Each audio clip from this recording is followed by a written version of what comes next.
All right. So the battle drags on, the saga continues, and another hurdle, another obstacle. Just when I thought I was in the clear and things were only going to get better from here, boom, this brain fog comes along. Hits me like a ton of bricks. I've been dealing with it now for I think 2.5 weeks, and it's as frustrating as all hell because it's not like you can't function. I can do things, but it's like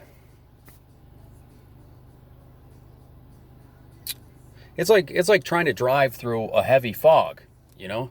It's like, yeah, you can still drive, you can still get to your destination, you can get from point A to point B, but it's going to be a lot more difficult and you might fucking crash. That's kind of what it's like. It's like, okay, yeah, I can function, but it takes a lot more effort, takes a lot more work, and no matter what you do, the clarity just isn't there. It's like trying to look through a dirty lens. The clarity's just not there. That's kind of how this is, and it's the only way I can really describe it is like you just feel disconnected. There's a disconnect. Some wires are loose. There's something. It's that kind of feeling where you just feel like you're disconnected. You're not in touch with the present moment, and like you're almost watching life from the sidelines. And that's how I felt for the past 6 7 weeks. Like I'm not even living my own life anymore. I feel like my life's been taken away from me, and like I'm just along for the ride, and you're just kind of waiting for everything to pass and hopefully go back to normal eventually. But the real frustrating part is, I went through that battle. If you guys watch my previous videos, I went through the breathing issues and all that anxiety and paranoia that followed the panic attack. So that panic attack was what, 6 7 weeks ago. So I would say, I was really uncomfortable and in pretty rough shape for probably a good 3 weeks. And then I was good for like a week and a half. And I thought the fight was over, man. I thought the war was over. Then this brain fog comes on. And it's just like, fuck me, man. Like what? I mean, have I not paid enough of a price? You can't help but feel sorry for yourself. It just gets old, man. It's just. And keep in mind, I've lost almost everything from this. I lost a great full-time, high-paying job as a supervisor. I lost it. I mean, I resigned. I made that choice, but I pretty much had no choice, right? Like they weren't going to give me more than a week, and I needed a little more time. They weren't going to give it to me, so I had to voluntarily resign, man. Because that's always better than being fired, no matter what the circumstances, no matter what the situation. But you think that decision was easy for me to make? Hell no. Because I knew exactly what that meant. That meant, oh, I'd have to start from scratch. Got to start over. Think about the anxiety and the stress that comes with that. Comes with having to quit a good job. Right now is not a good time to have to look for work, man. In the middle of this COVID bullshit, there aren't nearly as many jobs as there usually is. So I lost a full-time job. Now I'm working very part-time, but it's not even 10 hours a week, man. It's not even 10 hours a week. And it's because the kind of work that I can do is limited right now because I don't feel like myself because I'm still dealing with health issues following this panic attack. So my options are limited. So I feel robbed all across the board. I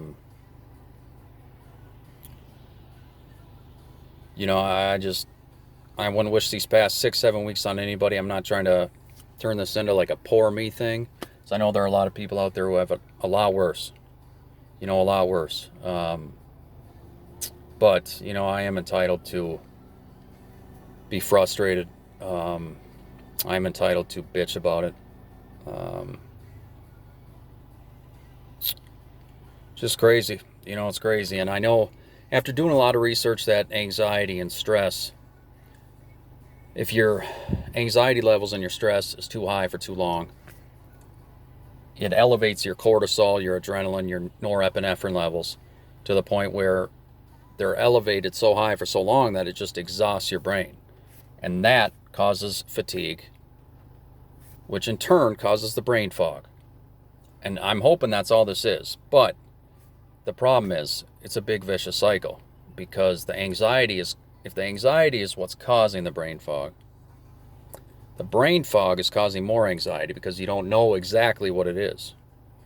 You don't know exactly what it is, so it makes you more anxious. Like, fuck, is this something more serious? Like, is this life-threatening? Is this, is this, like, is there something fucking wrong with my brain, You can't help but come up with these what-ifs. You can't help but do that. I'm a realist. I mean, I don't know. But it's a big vicious cycle. And then you got to ask yourself, how do you break out of that cycle? How long is the brain fog going to last? It's already been 2.5 weeks. And I can tell you, man, living life with brain fog is no way to fucking live, man. It's...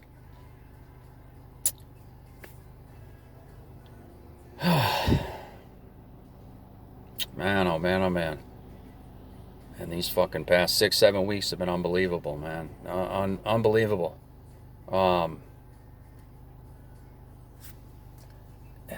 And 8 weeks ago, I was fine. I was completely fine. Life was great 8 weeks ago. 6 or 7 weeks ago, everything changed. That's how fast this shit can happen, you guys. Like that.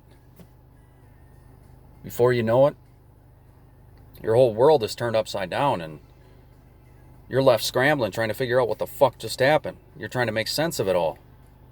And you're there just trying to pick up the pieces. The broken glass. You're just trying to fucking clean up the mess. You don't know where it came from, what happened. All you know is that the situation happened, and here you are, dealing with the after effects. And every fucking day, pardon my language, but every fucking day is a battle. It sucks. Absolutely sucks. But yeah, so the battle continues. Man, I wish I could be more optimistic in saying that this thing will be over in a week or two, but I don't know. I don't know. I don't know what's going on. I talked to my doctor on Saturday, and if this brain fog thing continues, then I guess we go in, we get some tests done, dig a little deeper into this thing. But yeah, for now it's just try to get used to and adjust to my new normal.